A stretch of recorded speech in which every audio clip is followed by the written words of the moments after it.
It is the top button. Alright, this is gonna be a fun one. Oh snap, another lead just came in. Check this out. Yo, hey guys, Joshua Meeks with the P&W team at Keller Williams Realty. Got me and my emoji friend today. How you doing? Great. Conflict resolution, as you all know, one of my favorite topics to discuss. And as I've been hanging out with my kids and other people's kids, whoa, drop the ball. Not even metaphorically, literally.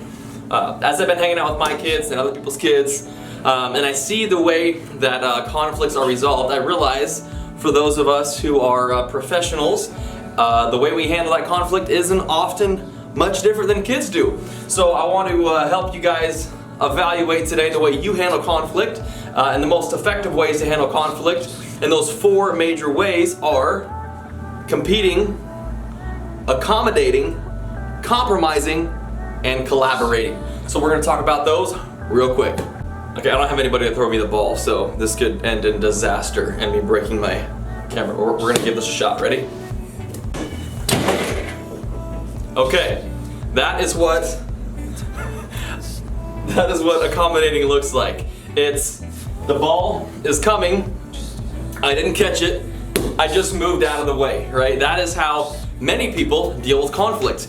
Probably about 20% of people deal with conflict that way. Just getting out of the way, whatever somebody else says, I don't want to get involved in that, I don't want to stop it, I don't want to interrupt it, I don't want to, there to be conflict at all. I'll just get out of the way, whoop, and let the conflict bypass me, and that is called accommodating.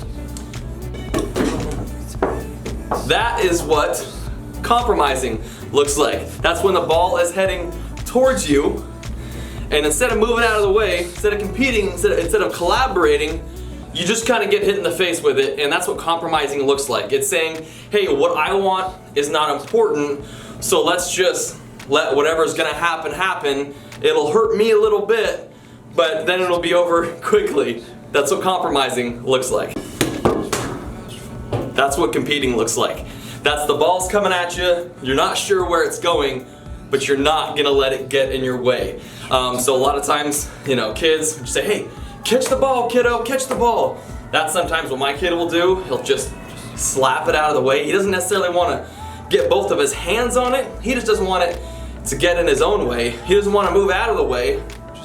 He doesn't want to get hit by the ball, but he's also not going to let it be something that's competing against him. I would say the most people spend time in compromising. That's where you're getting hit in the face with the ball.